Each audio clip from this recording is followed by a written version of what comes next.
A inauguré mercredi le pavillon égyptien à la Bourse de Berlin à laquelle participent plus de 52 hôtels et 12 agences de tourisme ainsi que la Chambre du commerce égypto-allemande avec 11 compagnies et 7 hôtels.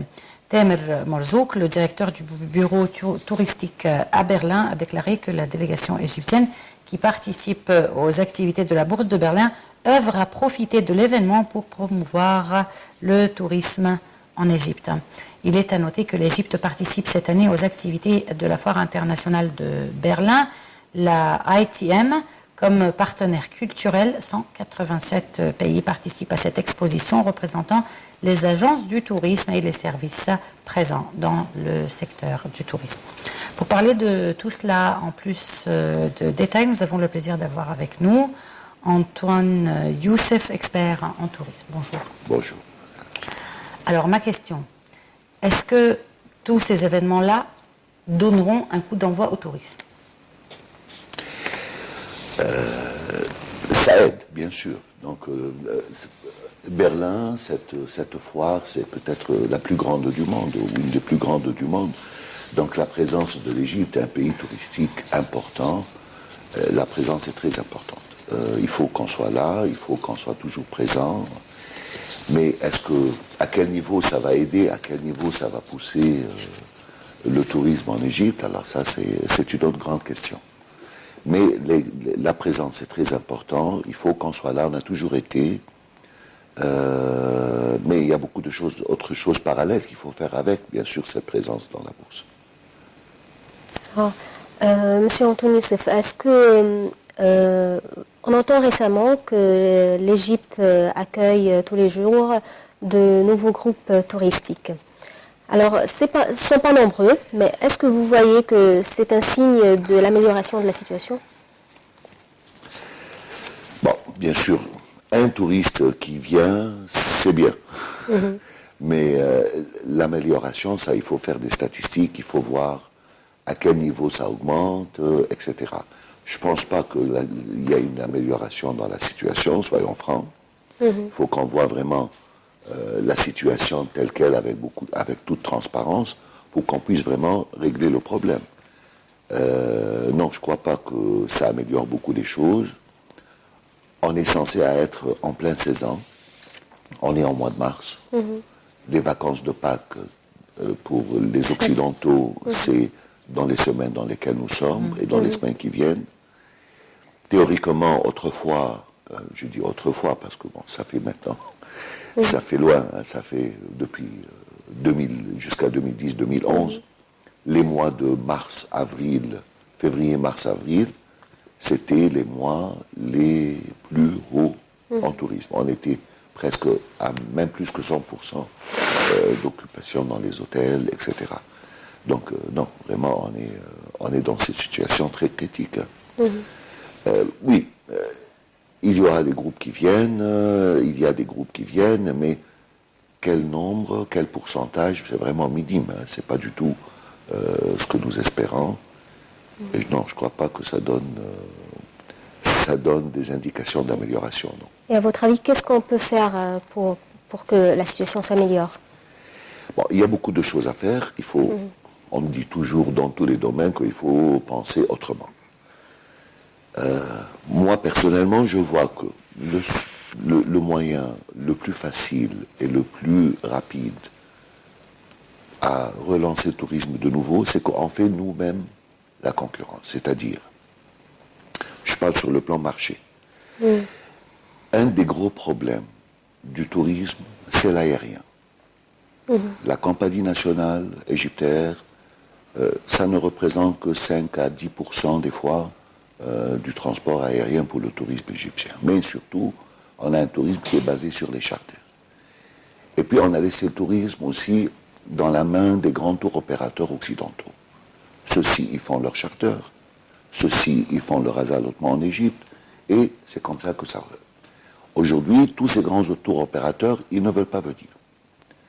Et c'est eux qui affrétaient les avions, et c'est eux qui faisaient les charters. Et dans les places vides, c'est là que tous les petits tours opérateurs qui sont vraiment intéressés par l'Égypte, ils prenaient leur place. Aujourd'hui, ces grands tours opérateurs ne viennent pas. Donc, il faut qu'on fasse nous-mêmes, à mon avis, ce travail. Il faut que le gouvernement égyptien, loin de tout calcul de gains et de pertes, il faut absolument qu'on fasse des avions à des prix pas chers, que le gouvernement égyptien subventionne, même les paye, je dirais carrément, et qui partent de toutes les grandes destinations toutes les semaines, et soyez sûr que tous les petits tours opérateurs qui ne trouvent pas de moyens de transport aérien, que l'aérien pour eux est très cher parce qu'il n'y a pas de charter, il n'y a que les compagnies régulières, ils vont commencer à vendre un groupe là, deux groupes ici et trois groupes. Et petit à petit, on va voir qu'au bout de quelques mois, le tourisme va revenir. Bien sûr, pas à 100%, mais ça va faire un flot, ça va faire un mouvement. Mais il faut voir vraiment quel est l'handicap, qu'est-ce qui empêche les gens de venir, et on fait nous-mêmes le rôle, c'est le rôle du gouvernement. Même s'ils subventionnent en ça, mais ça ramène beaucoup d'autres choses à côté, vous voyez ce que je veux dire. On dépense ici, mais ça ramène d'un autre côté, ça fait travailler tout un secteur. Oui, mais outre ce problème de transport aérien, vous avez aussi les compagnies d'assurance étrangères qui refusent. Voilà, c'est ce que j'allais aussi d'assurer. Continuer. On peut faire la même chose comme on fait avec l'aérien, on le fait avec les assurances. C'est-à-dire, s'il y a des pays où il y a des assurances qui n'acceptent pas de couvrir le tour, bon, nos compagnies d'assurance égyptiennes prennent la responsabilité, sous la subvention du gouvernement, de leur assurer eux-mêmes. Non, mais psychologiquement, pour un touriste qui voudrait voyager, moi par exemple, si je voudrais visiter un pays que je ne connais pas, et que je trouve que mon pays me dit que cette destination est déconseillée et que je ne serai pas assurée, et que ce pays même en question que je ne connais pas me propose une assurance, je l'accepterai certainement pas. Oui, mais ça c'est quand on parle dans l'absolu. Mais il est vrai qu'on ne va pas pouvoir refaire un tourisme à 100% de nouveau dans quelques mois. Mais il y aurait toujours des gens qui mettent tout ça pas très en leur considération. C'est-à-dire,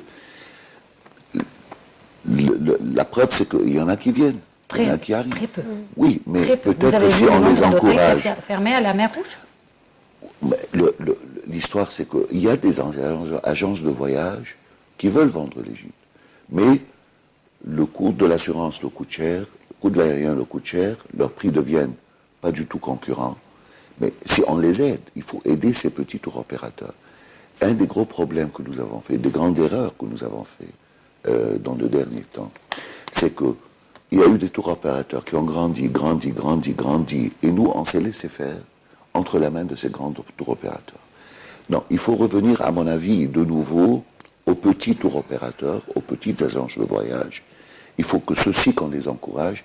Le tourisme égyptien, il s'est développé il y a 20-25 ans avec ces petites compagnies, vous voyez.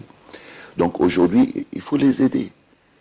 Voir tout ce qui handicape l'attraction du tourisme en Égypte, aérien, assurance, que ça soit faire des propositions de frais d'entrée gratuites. Tous ces problèmes-là dont vous parlez existaient en 2010 et ça marchait très bien et nous avions un cours du tourisme qui était excellent. Donc le problème, c'est pas un problème de sécurité. Je suis désolé. Comment ? Il n'y avait pas un problème d'aérien en 2010. Comment ça, il n'y avait pas un problème d'aérien ? En 2010, tout le monde faisait des charters. Il y avait 35 charters par semaine à Luxor. Il y avait, 30 avions par jour à la mer Rouge. Donc aujourd'hui, il n'y a pas de charter. Il n'y a pas des tours opérateurs qui veulent affréter des avions parce qu'ils ne sont pas sûrs de les remplir. Alors c'est à nous de le faire. Donc le problème, ce n'est pas le problème de charter. Parce que quand il y a une demande sur les charters, ils sont là. Le problème, c'est qu'il n'y a pas de demande. Et pourquoi il n'y a pas de demande ? Je pense que c'est ça le gros problème. Cette histoire de la demande. Pourquoi l'Égypte aujourd'hui est devenue une destination déconseillée ? Non, elle est une destination déconseillée. On le comprend. Il y a de la politique qui joue, il y a l'histoire de la sécurité, il y a tous les événements qui ont eu lieu, il y a cette image de l'Égypte. Il y a toute la région dans laquelle Non, mais quand vous nous regardez... sommes, qui est chaude, etc. Donc c'est ça ce qu'on veut régler en premier lieu, c'est-à-dire on doit faire la propagande pour nos pays, on doit assurer les gens, assurer les touristes. Mais bien sûr. Mais vous avez déjà des milliers d'étrangers, d'Européens qui vivent en Égypte, qui sont parfaitement en sécurité. Tout à fait. Eux et leurs enfants qui sont scolarisés en Égypte. Exactement. Donc ça ne reflète pas la stabilité de la situation sécuritaire en Égypte? Oui, mais il faut convaincre les autres, c'est-à-dire les médias jouent. Il faut pas.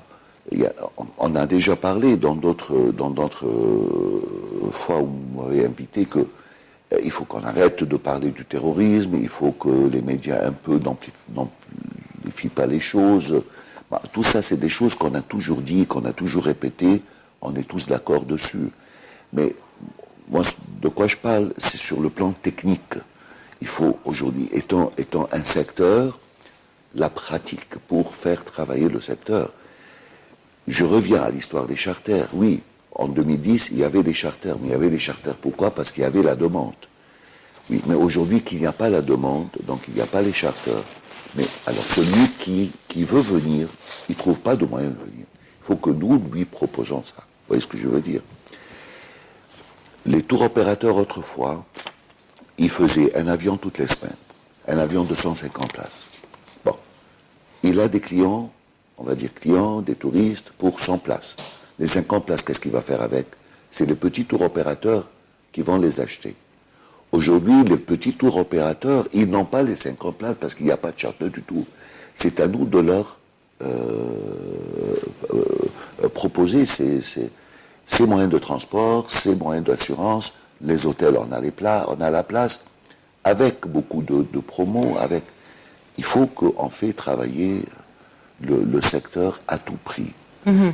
Même si on dépense un peu d'argent, moi je préfère personnellement, au lieu d'aller faire de la pub dans des grandes chaînes de télévision, il faut plutôt verser cet argent dans la practicalité de faire travailler le secteur. Vous voyez ce que je veux dire? Oui, mais on le dit maintenant depuis presque 4 ans.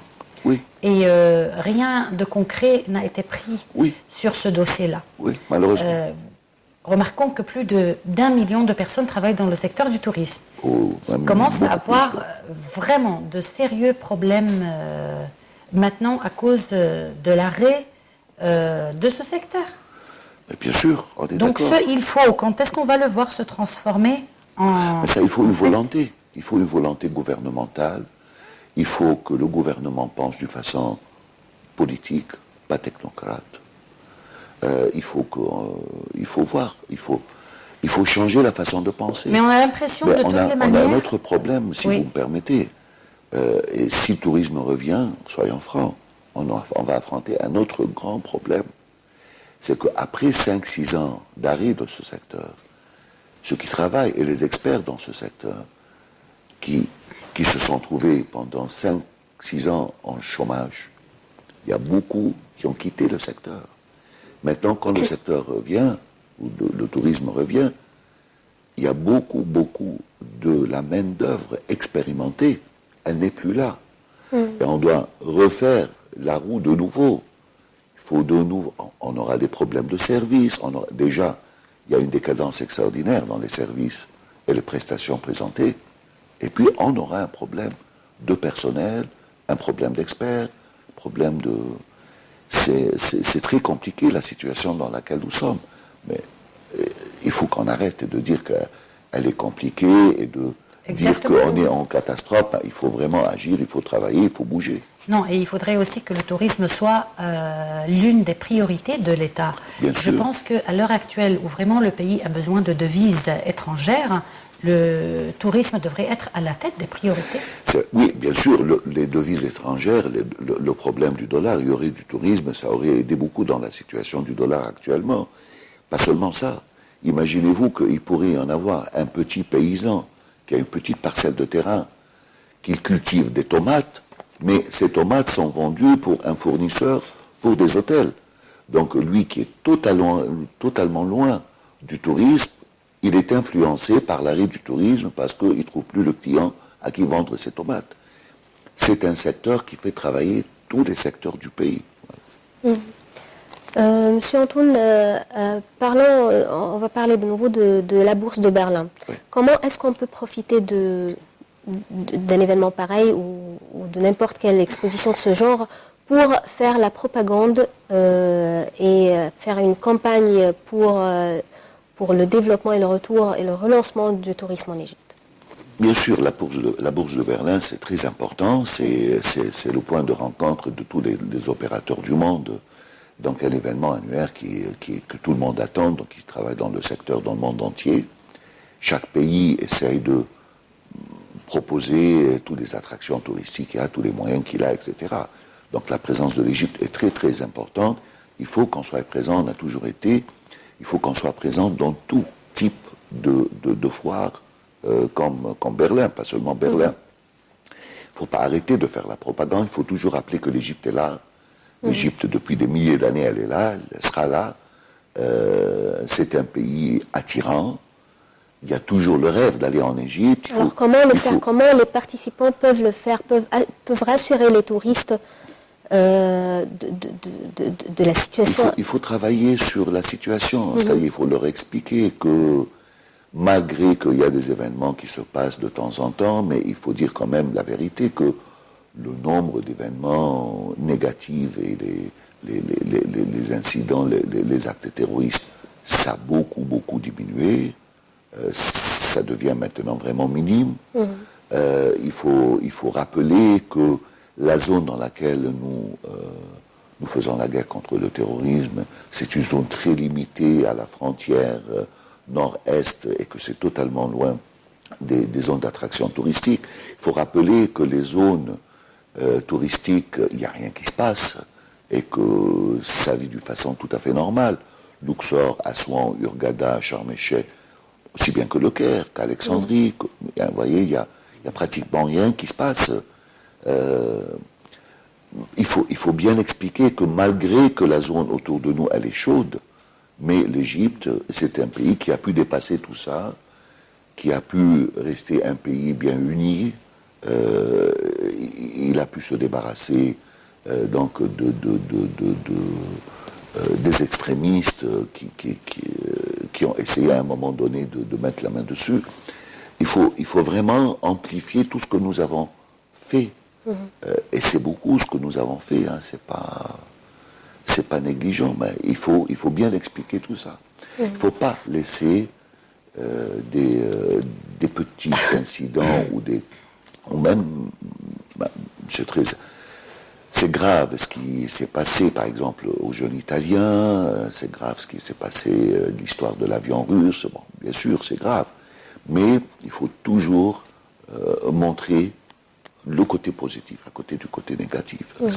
Bon, pourquoi ne pas penser par exemple à des initiatives comme ce que faisait M. Zahi Hawass concernant les expositions à l'étranger, comme les expositions de Toutankhamon qui prenaient place en Europe et qui marchaient certainement très bien et qui rapportaient beaucoup de devises.